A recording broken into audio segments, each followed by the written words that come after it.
আমি তো না, আমি তো সরকার প্রধান না, আর আমি তো স্বরাষ্ট্রমন্ত্রী না। কাকে গ্রেফতার করা হয়নি, কাকে গ্রেফতার করা হচ্ছে না, এটা প্লিজ স্বরাষ্ট্র মন্ত্রণালয়, একজন স্বরাষ্ট্রমন্ত্রী আছেন। আমাদের মূল দায়িত্ব হচ্ছে তিনটা: বিচার, সংস্কার, নির্বাচন। আমি মনে করি এই সরকারের আমলে শুধু একটা গণহত্যা বা একটা আপনার মানবতা বিরোধী অপরাধ হয় নাই, জুলাই অগাস্ট কালে হয়েছে, কিন্তু এই সরকার আমলে কমপক্ষে চারটা বড় ধরনের মানবতা বিরোধী অপরাধের ঘটনা ঘটেছে। রাষ্ট্রের প্রতিষ্ঠান নির্মাণের প্রস্তাব নিয়ে আমাদের কাছে কেউ আসে না। কোনো রাজনৈতিক দল নিষিদ্ধ করা আইন করে নাই। সংবিধান সংশোধন করে বলেছিল রাজনৈতিক দলকেও শাস্তি দেওয়া যাবে, তারপর তারা আইনে কোনো বিধান আনে নাই। আমাদের এখান থেকে যখন দাবি এসেছিল, আমরা আইন মন্ত্রণালয় থেকে প্রস্তাব করেছিলাম রাজনৈতিক দলের শাস্তির ব্যাপারে। আমাদের উপদেষ্টা পরিষদের মিটিংয়ে অধিকাংশ মাননীয় উপদেষ্টা মতামত দিয়েছে, তাহলে বিচারটা ডাইভার্ট হয়ে যাবে। তারা বলার সুযোগ পাবে যে এটা বিচারের উদ্দেশ্যে করা হয় নাই, আওয়ামী লীগকে নিষিদ্ধ করার উদ্দেশ্যে করা হয়েছে। তাছাড়া দল নিষিদ্ধ করার অন্যান্য আইনে অনেক বিধান রয়েছে, সন্ত্রাস দমন আইনে রয়েছে, নির্বাচনী আইনে রয়েছে, এমনকি স্পেশাল পাওয়ার্স অ্যাক্টের মাধ্যমেও করা সম্ভব। মানে করতে চাইলে তো অন্য আইনেই করা যায়। তাহলে যুদ্ধ অপরাধীদের বিচারের জন্য, মানবতা বিরোধী অপরাধের জন্য যে আইন করা হয়েছে, সেটার মধ্যে নতুন করে এটা আনার দরকার নাই। অধিকাংশের মতামতের ভিত্তিতে এটা বাদ দেওয়া হয়েছে। সেকেন্ড প্রশ্ন হচ্ছে, বিডিআর যারা সদস্য আছেন, আপনারা জানেন যে আমি নিজে এই ব্যাপারটা কতটা ক্ষুব্ধ ছিলাম, সবসময় লিখেছি। আমার সাথে কয়েকদিন আগে ওনাদের পরিবারের সদস্যদের কথা হয়েছে। আমাদের সরকারের পক্ষ থেকে, আইন মন্ত্রণালয়ের পক্ষ থেকে ওনাদের জামিনের ব্যাপারে কোনো রকম, আই রিপিট, কোনো রকম বাধা বিঘ্ন কোনো কিছু সৃষ্টি করা হয় নাই। আমাদের প্রসিকিউটরই ছিল না, এই আদালতের প্রসিকিউটর সব পালিয়ে গিয়েছিল। প্রসিকিউটর নিয়োগ দেওয়া হয়েছে অল্প কিছুদিন আগে, শুনানি হয় নাই। লাস্ট যে শুনানি হওয়ার কথা ছিল আলিয়া মাদ্রাসা, সেখানে একটু জটিলতা সৃষ্টি হয়েছে। ডিটেইল বলতে চাই না, ওখানে যারা মাদ্রাসার ছাত্র আছে তারা বলছে এখানে বিচার করতে ওনারা দিতে আগ্রহী না। এই সমস্ত সিচুয়েশনের কারণে হচ্ছে বিডিআর, আমি প্রত্যেকটা জিনিস এরপর ধরে ধরে বলবো।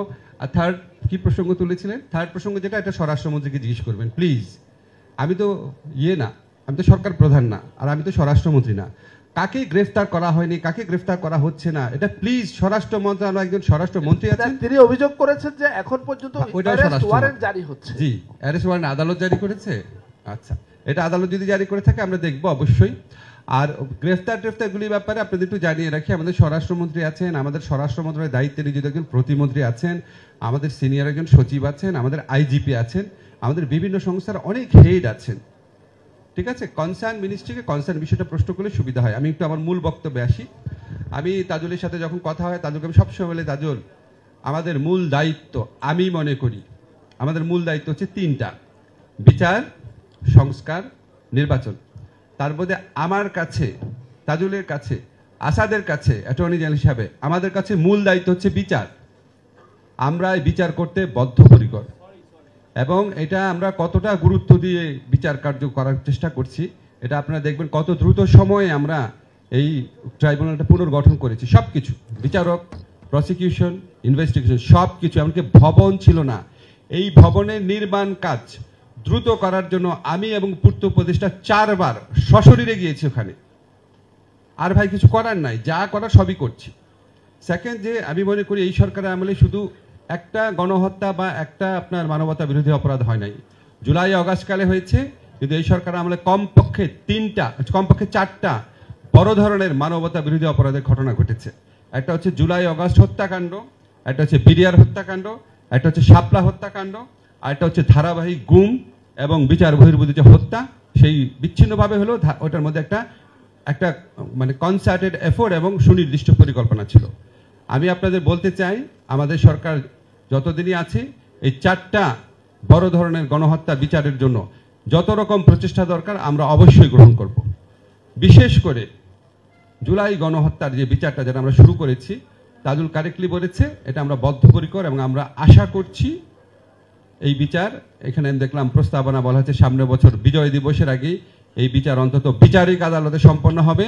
আমরা আগামী বিজয় দিবস গণহত্যাকারীদের শাস্তির রায় সেলিব্রেশনও করব এবং অন্যান্য সাকসেস উদযাপন করতে পারবো আশা করছি।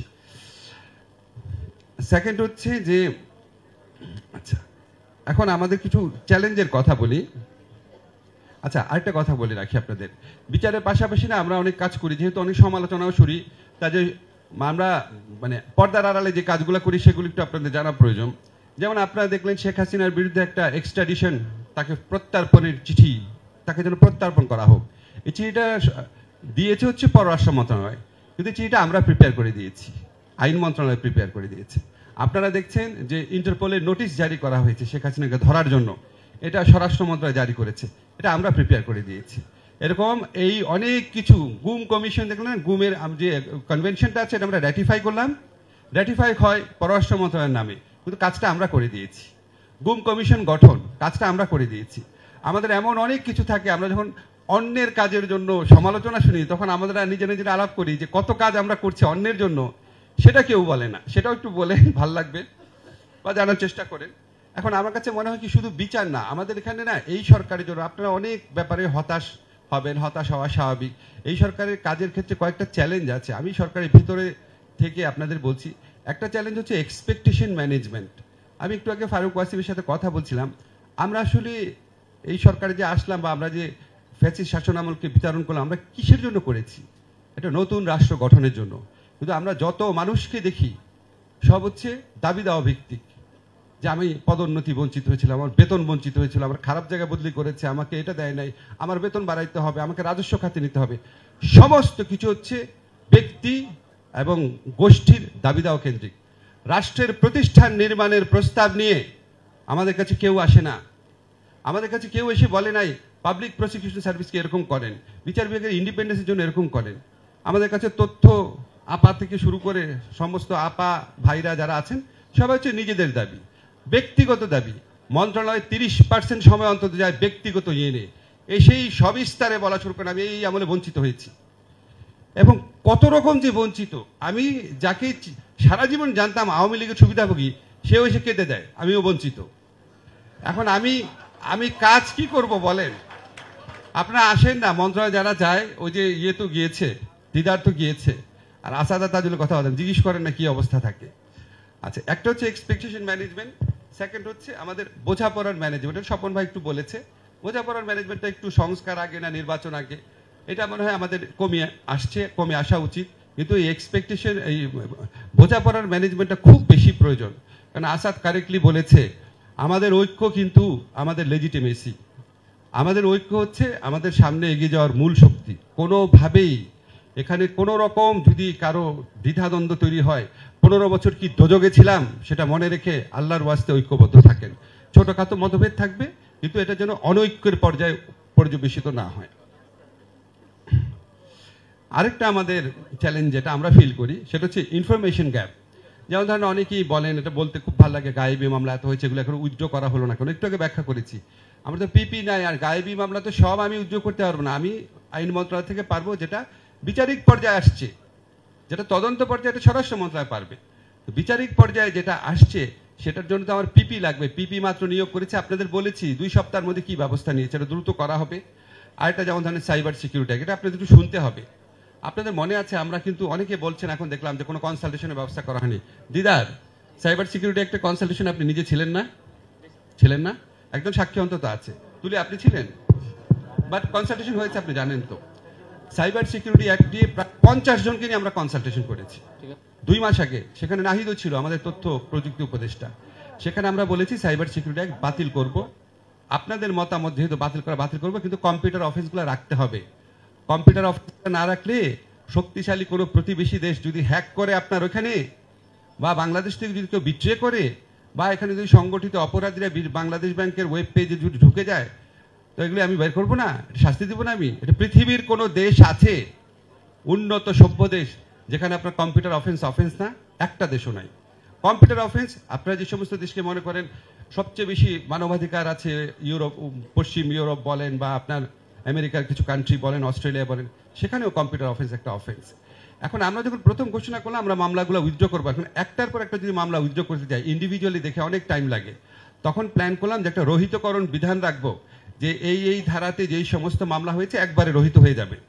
রহিতকরণ বিধান নিয়ে যখন ওখানে আলোচনায় উপস্থিত হলো উপদেষ্টা পরিষদ মিটিংয়ে, তখন বলা হলো যে আমরা রহিত করার আগে আমাকে কম্পিউটার অফেন্স রিলেটেড আইনটা সম্পূর্ণ করতে হবে, ওই আইন দিয়েই রহিত করতে হবে। আলাদাভাবে রহিত করলাম, পরে আমি কম্পিউটার অফেন্স রিলেটেড আইন করলাম, এটা প্রচলিত প্র্যাকটিস না এবং এটার ফলে দেশে সমস্যা হবে। অনেক ডিটেইল ডিসকাশন আপনাদের সংক্ষেপে বলি। এখন আমরা যখন আইনটা করলাম, করার পর নীতিগতভাবে অনুমোদন হলো, অনুমোদন হওয়ার পর অনেকে অনেক কথা বলছেন এখানে সাইবার বুলিংয়ের বিধান কেন থাকবে, এখানে আপনার পুলিশকে বিনা পরোয়ানায় কেন তদন্ত করার দেওয়া হবে। পুলিশকে কিন্তু বিনা পরোয়ানায় তদন্তের দিচ্ছে হচ্ছে ম্যাক্সিমামই হচ্ছে, আপনি দেখবেন এগুলি হচ্ছে কম্পিউটার রিলেটেড অফেন্স, যেখানে স্পিচ অফেন্স মাত্র 2টা আছে। সেটার ক্ষেত্রেও বলা হয়েছে একটা স্পেশাল বিধান আছে যে এই মামলাগুলো হওয়ার সাথে সাথে পুলিশ 24 ঘন্টার মধ্যে ম্যাজিস্ট্রেটের কাছে সমস্ত নথি দিবে। ম্যাজিস্ট্রেটের কাছে যদি মনে হয় এই মামলা কোনো সারবত্তা নাই, তাহলে সাথে সাথে মামলা খারিজ করে দিবে, তদন্ত পর্যায়েও যাবে না। এরকম আমরা একটা রক্ষা কবচ সৃষ্টি করতে চেয়েছি। তারপর ধরেন আরও প্রবলেম থাকতে পারে, আরও আলোচনা হতে পারে, তাহলে আরও সময় লাগবে। আরও সময় লাগলে মামলা উইথড্র হতেও আরও সময় লাগবে। সেটা আপনাদের বুঝতে হবে যে একই আইন দ্বারাই তো রহিত করতে হবে, ভিন্ন ভিন্ন তো আইন হবে না। এখানে যারা আইনের এক্সপার্ট আছেন ওনার বলতে পারবেন, এটা তো হয় না। আমি তো আইনের ব্যাকরণ জুরিসপ্রুডেন্স বাদ দিয়ে সম্পূর্ণ নতুন কিছু উদ্ভাবন করতে পারি না।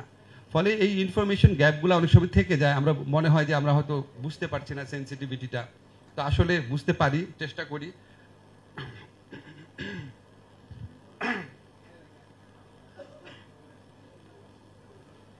আমার কথা শেষ করছি। আমার কথা হচ্ছে কি যে অবশ্যই আমাদের সমালোচনা করবেন, কিন্তু কয়েকটা জিনিস প্লিজ একটু বিবেচনায় রেখেন। একটা হচ্ছে আমরা সম্পূর্ণ ভাঙাচোরা একটা প্রশাসন, পুলিশ, বিচার কাঠামো নিয়ে কাজ শুরু করেছি। যে দেশে পুলিশের 80% থাকে একটা দলের, একটা সাবেক ফ্যাসিস্ট দলের নির্যাতক বাহিনীর অংশ, এবং যেই পুলিশ বাহিনীর অর্ধেকের বেশি পালিয়ে যায় 5ই আগস্টের পর, আপনি বলেন সেটা নিয়ে কাজ করা কি সোজা কথা? একটা প্রশাসন 15টা বছর, যেখানে 80 থেকে 90% মানুষ ইনডক্ট্রিনেটেড হয়েছিল যে শেখ হাসিনাই ভালো, যা কিছু হোক না কেন, তাদেরকে নিয়ে কাজ করা সোজা জিনিস? আপনি বলেন তো যে নজরুল ইসলাম খান ভাই আছেন, বাংলাদেশে কোন সরকার এই চ্যালেঞ্জ মোকাবেলা করেছে আগে? এর আগে যে তত্ত্বাবধায়ক সরকারগুলো ছিল সব রাজনৈতিক ঐক্যমতের ভিত্তিতে। তাদেরকে কি 15 বছরে ফ্যাসিস্ট শাসন মোকাবেলা করার জন্য আসতে হয়েছিল কারো? 5 বছর গ্যাপে গ্যাপে আসছে। আর রাজনৈতিক সরকার যখন আসছে তাদের পিছনে বিরাট দল থাকে। এই যে আমাদের বিএনপি বলেন, আওয়ামী লীগ বলেন, জামাত বলেন, জাতীয় পার্টি বলেন, বিশেষ করে বড় যে 2টা দল আমরা বলি, তাদের তৃণমূল পর্যায়ে সংগঠন আছে। আমাদের কি আছে বলেন? আপনাদের সমর্থন, ভালোবাসা ছাড়া কিছুই নাই। ফলে আপনারা যখন সমালোচনা করবেন অবশ্যই করবেন, আবার যেগুলি একটু ভালো কাজ হয় একটু সেগুলি একটু বলার চেষ্টা করেন। যেমন আমি আপনাকে একটু বলি ভালো কাজ কি কি। আমাকে একবার একজন অনেক বড় ইকোনমিস্ট বলল, বাংলাদেশে একটা বিস্ময়কর ঘটনা ঘটেছে। সেটা হচ্ছে বিপ্লব পরবর্তী সময়ে পৃথিবীর কোনো দেশে এক্সচেঞ্জ রেট একরকম থাকে না, ডলারের সাথে টাকার এক্সচেঞ্জ রেট একরকম থাকে না, কোনো দেশে থাকে নাই, শ্রীলঙ্কাতেও থাকে নাই, একমাত্র বাংলাদেশে থেকেছে। তা আপনারা কি কোনোদিন কেউ এটা বলেছেন? যেটা একটু বিস্ময়কর ব্যাপার। তাহলে এটা একটু আমাদের অর্থমন্ত্রী, বাংলাদেশ ব্যাংকের গভর্নর, ওনাদেরকে কেউ একটা কথা বলেছেন? এটা একটা বিস্ময়কর ব্যাপার। বিশ্বাস করেন, এখানে যারা ইকোনমিস্ট আছেন আপনি চিন্তা করে দেখেন, চিন্তা করে দেখেন। তারপরে এরকম একটু বলি,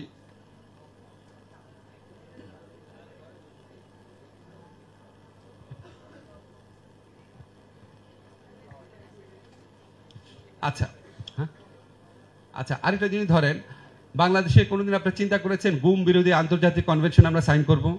নজরুল ভাই, স্বপন ভাইয়ের দল আসলে করতো না, কিন্তু আমরা করে দিয়েছি। গুম বিরোধী কেউ করবে না, জামাতও করবে না, কেউই করবে না, আমরা কিন্তু করে দিয়েছি। আমরা কিন্তু গুম গঠনে কমিশন গঠন করে দিয়েছি, আগে কখনো হয় নাই। তুলি কমিশনের কাজের ভ্যালিডিটি প্রশ্ন করেছেন। তুলি একটা কথা বলেছেন ইন্টারেস্টিং, তুলি কিন্তু আমার বোনের মতো। আমরা রাজপথে বহুবার একসময় থেকেছি। এই সরকারে আসার সময় তুলির প্রোগ্রামে যাই নাই, কিন্তু এর আগে কোনোদিন যাই নাই এটা তুলি বলতে পারবে না। একজন গেলেও আমি গিয়েছি। এখন তুলি যখন বলার সময় একটা কথা বললো যে গুম যারা করছে তাদের তদন্ত কি পুলিশ করতে পারবে? Valid question. তুলিকে সামনে রেখে আমি প্রশ্ন করি, এই জন্য গুম কমিশনে সাবেক আর্মি অফিসার রাখার প্রস্তাব করা হয়েছিল, আর্মি অফিসার রাখা হয়েছিল। আর্মি অফিসারকে প্রশ্ন করতে পারবে? আর্মি অফিসার তো সবাই আর গুমের সাথে জড়িত ছিল না, বিশেষ করে সাবেক যারা গত আমলে নির্যাতিত বা চাকরিচ্যুত হয়েছে। সাথে সাথে তুলি নিজেই কি ছুটে আসে নাই স্বরাষ্ট্র মন্ত্রণালয়ে, স্যার আর্মি অফিসার রাখা যাবে না? আসছিলেন তুলি? আসছিলেন? মাথা নাড়তে দেখেন, বাদ দেওয়া হয়েছে। তা আমি কি করব বলেন? পুলিশকে দিয়ে তদন্ত করার জন্য কাকে দিয়ে করাবো? আমার নাম বলেন, কাকে দিয়ে করাবো? ইউনিভার্সিটি টিচার দিয়ে করাবো? তদন্তকারী লোক দিয়েই করতে হবে। তো আমার সব কথার পরে কথা হচ্ছে, আমাদেরকে সমালোচনা করবেন, সবকিছু ঠিক আছে, কিন্তু আমি আপনাদের কয়েকটা জিনিস নিশ্চিত করতে চাই। একটা হচ্ছে, আমরা আগের সরকারগুলোর মতো কোনো খবরদারি করি না অন্যায় উদ্দেশ্যে, অসৎ উদ্দেশ্যে। আপনাদেরকে দৃঢ়তার সাথে বলতে চাই, আমাদের উপদেষ্টাদের মধ্যে কেউ কোনো ব্যক্তিগত স্বার্থে কাউকে কিছু বলেন না। আমাদের মধ্যে বিন্দু মাত্র অসততা পাবেন না। আমরা তো সম্পত্তির হিসাব দান করবই। ব্যক্তিগতভাবে আমি আপনাদের সবাইকে সাক্ষী রেখে ঘোষণা করে গেলাম, যেদিন আমার উপদেষ্টার মেয়াদ শেষ হবে, দুর্নীতি দমন কমিশন সহ রাষ্ট্রের যত কমিশন আছে ওপেন চ্যালেঞ্জ করলাম, তন্ন তন্ন করে তদন্ত করবেন যে কোন রকম অনিয়ম দুর্নীতি আসিফ নজরুল করেছে না। ওপেন চ্যালেঞ্জ করে গেলাম। যেদিন উপদেষ্টা থাকবো না সেদিন থেকে করবেন, তাতে আর আরাম করে করতে পারবেন। আপনারা সিটিজেনরাও মানে গুজবের মতো না আর কি, গুজব হয় না ওর থেকে এত টাকা খেছে ওরকম না, আপনারাও তদন্ত করে দেবেন। শুধু আমার না, আমার মানে সব উপদেষ্টারই করে দেখেন। এটা আছে। আর এটা হচ্ছে, আমরা অনেক কাজ করি। দেখেন একটা এক্সাম্পল, এগুলি বলা ঠিক না, তারপরও আপনাদের মনে হইতে পারে যে আগের মন্ত্রীদের তো দেখেছিলেন, একজন মন্ত্রী ছিলেন উনি 15 দিনে একবার সেক্রেটারিয়েটে যেতেন। কালকে শুক্রবার ছিল না, কালকে প্রধান উপদেষ্টার নেতৃত্বে আমরা 4 ঘন্টা মিটিং করেছি। 4 ঘন্টা মিটিং করছি শুক্রবার দিন। আমাদের একজন উপদেষ্টা আছে, আমার বলা ঠিক না, নাম উল্লেখ করে বলছি, আদিলুর রহমান খান। উনি 24 ঘন্টা 7 দিন কাজ করেন। উনার বাচ্চার বিয়ে, উনার বড় ছেলের বিয়ে, তার 2 ঘন্টা আগে মিটিংয়ে ছিলেন। গতকাল মিটিংয়ে 2 ঘন্টা আগের মিটিংয়ে উনি ছিলেন। আমরা চেষ্টা করি, আমরা সৎ থাকি, আমরা জানার চেষ্টা করি, কিন্তু আমাদের তো অযোগ্যতা আছে, অভিজ্ঞতার ঘাটতি আছে, আমাদের অযোগ্যতা থাকতে পারে। হতে পারে যে আমাদের চেয়ে অনেক যোগ্য লোকে উপদেষ্টা পরিষদে আসে নাই, হতে পারে এটা, কিন্তু আমাদের চেষ্টার কোনো ঘাটতি নাই। আমাদেরকে সমালোচনা করবেন, কিন্তু শেখ হাসিনা সরকারকে যেভাবে সমালোচনা করতেন ওইভাবে করেন না, একটু মায়া নিয়ে করেন। ধন্যবাদ সবাইকে।